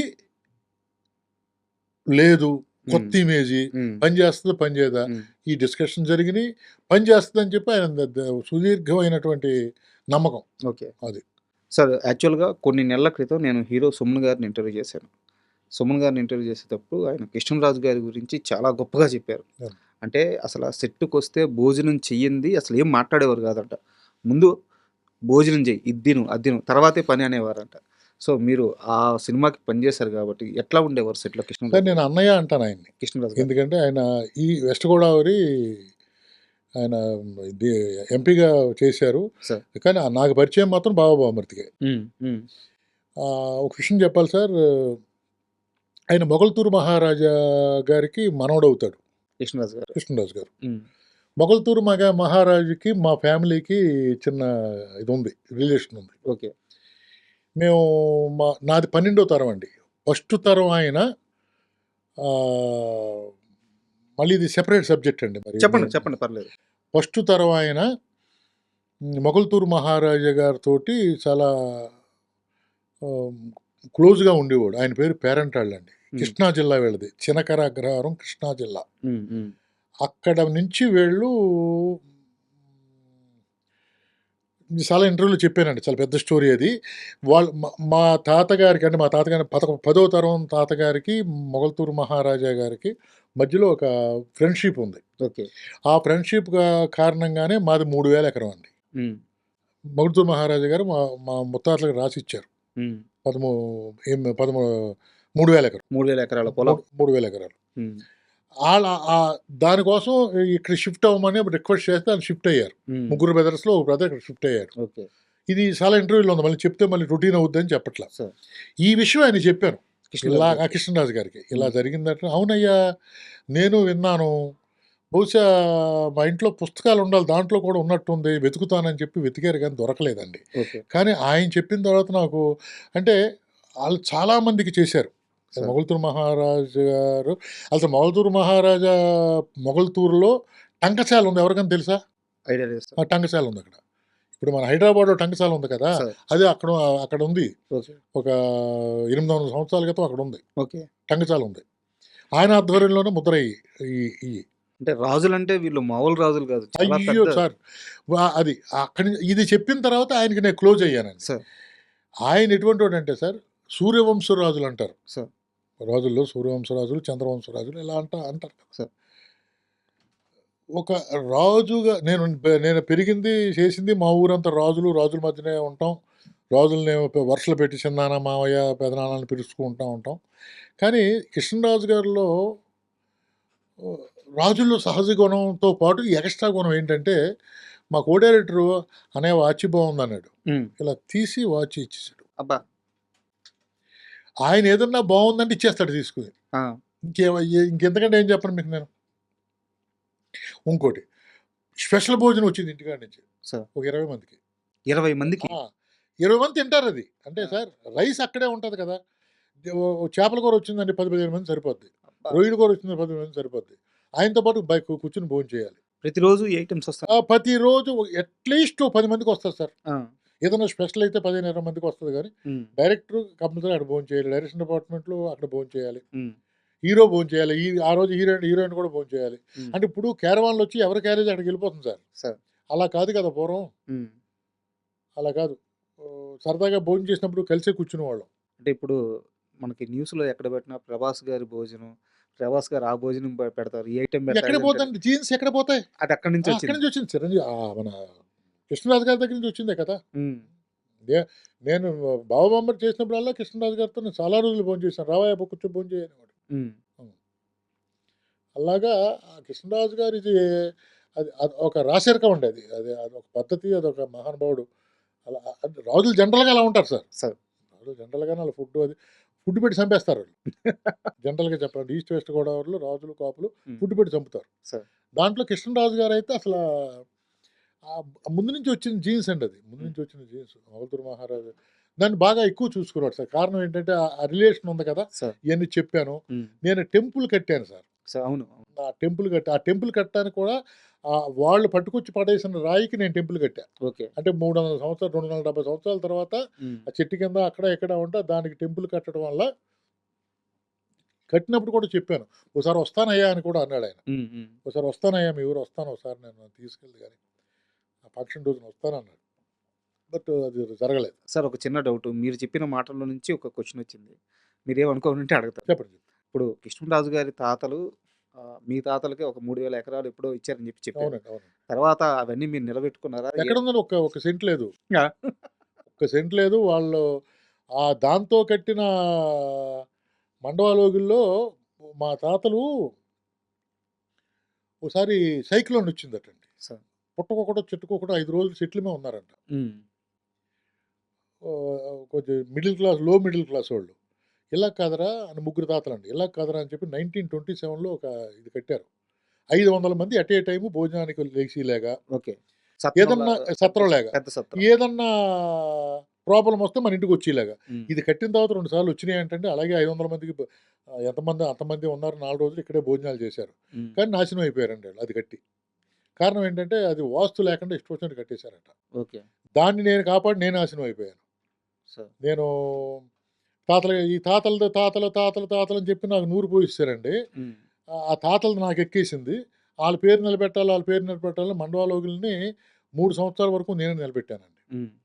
దానికి ఒక పెద్ద ఖర్చు ఉంటుంది కదా. అసలు అమ్మ నాన్న లేకపోయి నాన్నగారు అమ్మగారు 11లో కాలం చేశారు. అమ్మగారి కంటే ముందు నాన్నగారు 10 సంవత్సరాలు 7 సంవత్సరాల ముందు కాలం చేశారు. అసలు యాక్చువల్గా అప్పటి నుంచే వచ్చేయాలి. నేను ఆ మండవాలోగులు పెట్టిన డబ్బు అయితే ఇక్కడ నాకు ఒక 7-8 విల్లాలు వచ్చినాయండి. అబ్బా. 7-8 ఏంటి సార్, ఇది సంవత్సరానికి ఎకరం 30,000 టైంలో చుట్టూ ప్రహరీ పెడతానికి 2 లక్షలు అయింది. ఎన్ని ఎకరాలు వచ్చును? సిమెంట్లు చేయడానికి 1,50,000 అయింది. ఎన్ని ఎకరాలు వచ్చును? అలా లెక్కేసుకుంటే నా ఆస్తి ఎంత ఉండను? ఆ మండవాలోగులి మీద ప్రేమతోటి మా తాతలు కట్టించారు. ఆహా ఓహా అని చెప్పి క్షవరం అయ్యే వరకు వివరం రాలేదు. ఉమ్. వివరం వచ్చేసరికి ఏమీ లేదు. కానీ మంచి పనికే వాడారు కదా సార్. మంచి పని అని అనరండి. బలిసి వెలిసాడు వీడు, ఉమ్, వాళ్ళకి లేనిది వీడికి ఎందుకు, ఉమ్, వీళ్ళ తాతల పేరు నిలబెడతాం అంటే ఏంటి అవసరం వీడికి సార్. అంటారు కదా సార్. అదే జరిగింది. కానీ మొన్న తీసేసాను సార్ ఆ మండవాలోగులు. అంటే తీసేయడం అంటే ఇంకా తట్టుకోలేకపోవటం ఒకటి, పడిపోతూ వస్తుంది. ఉమ్, అంటే అది అందరూ కలిపి చేయాలి కానీ ఒక్కడనే చేయలేను కదా. సార్. అందుకని చెప్పి డిమాల్ట్ చేశానండి. ఓకే. ఎప్పుడన్నా ప్రభాస్ గారిని కలిసారా మీరు? నేను ఎప్పుడు కలలేదు సార్ ఆయన, ఓకే. ఎప్పుడు కలలేదు. ఆయనకి ఇదంతా తెలుసా అసలు? తెలియదండి. తెలియదు. తెలుసుండదు.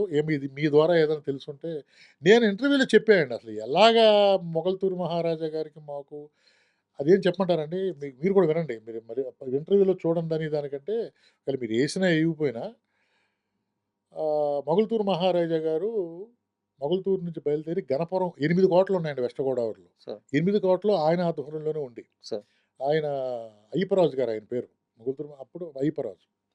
ఆయన వెళ్తా ఉంటే మధ్యాహ్నం 12 గంటలకి డేరా వేశారు. పల్లకీలో వెళ్తున్నాడు ఈయన. ఉమ్, గుర్రాలతో వచ్చారు. నలుగురు రాజుగారికి డేరా వేశారు. వాళ్ళు డేరాలు వేసుకున్నారు. ఈయనకి భోజనం పెట్టారు. పడుకుని లేచిన తర్వాత ఒక ముంతలో మజ్జిగ వచ్చింది. ఉమ్, ఆ రోజుల్లో ఫ్రిడ్జ్లో తీసినట్టు ఉమ్, కొత్తిమీర, ఉల్లిపాయ, పచ్చిమిరపకాయ, జీలకర్ర ఇలాగా అమృతంలాగా ఉందట. తాగాడు. ముంత తాగేశారు ఆయన. ఉమ్, రోజుల్లో మహానుభావులు 6'5", 6'6" ఉండేవారు మనుషులు. మా తాతగారే 6'3" అండి. వాళ్ళ ఆహార్యం ఆ! అనేది వేరు ఉంది కదా. కదా! ఉమ్, ఆయన ఆ పని చూసుకొని వచ్చేటప్పుడు మళ్ళీ అక్కడే డేరా ఏసి ఆ మజ్జిగ తెప్పించండన్నారు. ఉమ్, డేరా ఏసారు, భోంచేశారు, పడుకున్నారు. మధ్యాహ్నం 3 గంటలకు చూస్తే మజ్జిగ రాలా. ఉమ్, ఏంటి అంటే రంగాచారి గారని చెప్పి ఆయన పిఏ. పిఏ ఉమ్, మీన్స్ మంత్రి. మంత్రి అంటాం కదా ఉమ్, ఇప్పుడు. "ఏమయ్యా మజ్జిగ రాలేదంటే" ఆయన ఏదో నసుకుతున్నాడంట. "ఏది నువ్వేం చెప్పంటే" లేదండి వాళ్ళది ఈ ఊరు కాదండి, కృష్ణా జిల్లా" ఏదో చెప్తుంటే, "కాదు అర్జెంట్‌గా పిలిపించా" ఎళ్ళిపోయారు. ఎళ్ళిపోవడం కాదు, పిలిపించి "ఇక్కడే ఉంటున్నాం నైట్" అని చెప్తే వీళ్ళు మళ్ళీ రోడ్డు మీద పడ్డారు. ఉమ్, అప్పటికి ఆయన ఒక 7, 8 కిలోమీటర్లు, 10 కిలోమీటర్లు వెళ్ళిపోయారు. పిలిచారు. పిలిచి అడిగితే ఆయన వచ్చాడట నెక్స్ట్ డే. వచ్చి "ఏవండీ మీది ఏ ఊరు" అని అడిగాడు. అయితే "మాది చినకర అగ్రహారం, కృష్ణా జిల్లా అండి, మచిలీపట్నం పక్కనే." "మీరు ఎందుకు వచ్చారు ఇక్కడికి" అంటే అడిగితే, "మాది ముగ్గురు బ్రదర్స్ అండి. ఒక ఆయనేమో వైద్యుడు, ఒక ఆయనేమో ఉప్పు ట్రాన్స్‌పోర్ట్ ఉమ్, ఉమ్, విదేశాలకి. నేనేమో పాడిని ఉమ్, చూసుకుంటానండి. మాది 2000 గాళ్ళు. అంటే 4,000 పశువులు. ఉమ్, అన్నీ ఒక చోట ఉండకుండా 3 నెలలు మేము వస్తామండి. తిరుగుతా ఉంటాం. ఈ సంవత్సరం ఇక్కడికొచ్చాం. రాజుగారు వచ్చారు కదా! అని చెప్పి మేము మజ్జిగిచ్చాం. మీ మీ రంగాచారి గారు తోకకి కానీ పన్ను అడిగాడంట. ఉమ్హు, పన్ను కట్టి చేయవలసిన పని మాకు లేదండి. మేము వెళ్ళిపోతున్నాం. వెళ్ళిపోతున్నాం సరే. మాది చూపు మాదే. ఉమ్, మా ఉప్పు ట్రాన్స్‌పోర్ట్ కోసం మా కోసం దేశాలు అడుగుతారు మమ్మల్ని. మాకు అక్కర్లేదని వెళ్ళిపోతున్నాను సార్ అంటే, నేను రాజుని మాట్లాడుతున్నాను కదా! నాకు అయ్యో! చెప్పండి సార్ ఏంటంటే, మీరు ఇయాల నాతో ఆతిథ్యం తీసుకోండి. ఉమ్, నేను నైటు తొలికోడి కూర్చున్న తర్వాత లేపుతాను. మా వాళ్ళు మీతో ఉంటారు. ఆ పని చేయండి అన్నాడంట. రాజుగారు కదా! అవును. ఓకే అన్నాడు ఈయన. భోంచేశారు, పడుకున్నారు. ఇద్దరికీ చెరుకోది ఏర్పాటు చేశారు, పడుకున్నారు. లేచిన తర్వాత ఈయన తొలికోడి కూర్చున్న తర్వాత ఒక కుండలో నీళ్లు పోసి సూర్యోదయం లోపు ఎంత తిరుగుతారో తిరిగి రండి అని చెప్పి ఉమ్, చెప్పారట. ఈయన తిరిగినప్పుడు సూర్యోదయానికి తిరిగి మొత్తం అంతా వెనకాల ముగ్గేసుకుంటూ వచ్చారట. ఉమ్, అదే 3000 ఎకరం. ఓకే. ఇది మీదే అన్నాడంట. ఓకే. సార్ ఇంతకంటే ఎక్కువ నేను దానం చేయగలను. నేను దానం అడగట్లేదు సార్ అన్నాడంట ఈయన. దానం కాదు, ఇది పేరెంటాళ్ళు. ఉమ్, మీకు కావాల్సుంటే ఆహ్, దా దా నాకేదైనా మజ్జిగ కావాలంటే మీ దగ్గరికొచ్చి తాగలేను. ఉమ్, రాజుగారికి ఇష్టం కాదని మీరు పట్టుకొచ్చి ఇవ్వలేరు. ఉమ్, ఇక్కడుంటే నెలకోసారి ఎళ్తా ఉంటాను. ఓకే. మజ్జిగ తాగుతాను. మీరు రావాలంటే ఆ, మేము ముగ్గురు బ్రదర్సం కదా సార్! అన్నయ్యలని ఒప్పించాలి కదా! ఉమ్, మీరు ప్రామిస్ చేయండి అని ప్రామిస్ తీసుకున్నాడంట. ఓకే. ప్రామిస్ తీసుకొని అక్కడికెళ్ళి ఆళ్ళ అన్నయ్యలనిద్దరిని ఒప్పించి, వద్దురా అంటే వినకుండా ఒక చాకలి, ఒక మంగలి, ఒక కుమ్మరి, ఒక మాల, ఒక మాదిగ అంటే కులాలు చెప్పకూడదు. ఆ రోజుల్లో జరిగింది కాబట్టి చెప్తున్నాను. ఇలాగ మనిషికి ఎవరెవసి అవసరమో వాళ్ళ ఫ్యామిలీలు తీసుకొని ఉమ్, ఆయన ఒక రోజున బయలుదేరుతున్నాడు. బయలుదేరుతుంటే రేపు దసరా. దసరా రోజుని అక్కడ అం ఎళ్ళిపోవాలి. అక్కడ కొబ్బరికాయ కొట్టాలి. ఇయాల శుక్రవారం రా! ఇయాల ఎళ్ళటం ఏంట్రా? వద్దు అంటే, లేదు లేదు రేపొద్దున అక్కడ దసరా అని చెప్పి, నేను ఆ రోజున విజయదశమి రోజున అక్కడ నేను కొబ్బరికాయ కొట్టాలని ఉమ్, చెప్పి, ఉమ్, ఈ ఫ్యామిలీస్‌ని తీసుకొని బయలుదేరడం ముహూర్తం పెట్టుకుంటే, ఆ రోజు రాత్రి అమ్మవారి కల్లోకొచ్చి పైడమ్మ అమ్మవారు. అందరిని తీసుకెళ్తున్నావా? నన్ను తీసుకెళ్ళవా? అని అడిగిందంట. ఉమ్, తీసుకెళ్తానని చెప్పి వచ్చి పెడనలో కాళ్ళు కడుక్కొని ఒక రాయి తీసుకొని దాన్ని శుభ్రంగా కడిగి పసుపు రాసి ఆ రాయిని భుజాన్నేసుకొని 1943 1743 డేట్ ఏదో సెప్టెంబర్ 28 ఎంతో ఉంది. ఆ రోజుని వచ్చారు సార్ ఆయన. ఉమ్, మీ తాతగారు. ఆయన మా 12వ తరం నాది. ఉమ్, అంటే ముందు తరం ఆయన. ముందు తరం వాళ్ళు. ఆ విధంగా ఆ ఊరు వచ్చారని కృష్ణరాజు గారికి చెప్పాను. ఓకే. డెఫినెట్‌గా ఇంప్రెస్ అవుతారు కదండీ! ఇప్పుడు అది వచ్చిన తర్వాత రాజుగారికి ఈయన 2, 3 సంవత్సరాలు ఇవ్వటం జరిగింది. ఉమ్, తర్వాత ఆయన కాలం చేశారు. ఈయన ఉమ్, కాదు. తర్వాత కొడుకులొచ్చారు. ఉమ్, కొడుకులకి ఆళ్ళు తెలీదు. కానీ ఈ విషయం తెలుసు. ఉమ్, కానీ ఎళ్ళినప్పుడు మాత్రం గౌరవపూర్వకంగా ఎళ్లి కలిసేవారట. ఉమ్, ఇది జరిగిన మ్యాటర్. ఇది ప్రభాస్ గారికి తెలిసుంటే బావుంటది. ఉమ్. మరి ఇది మళ్ళీ ఎందుకు చెప్పానంటే ఏదైనా ఇంటర్వ్యూలో ఒరేయ్! మీ వోడంటరా, మీ తాత ఇచ్చారంటరా అని చెప్తారేమో అని చెప్పి మళ్ళీ చెప్పాననమాట మీకు. అంటే నేను ఇక్కడ ఒక విషయం చెప్పాలి.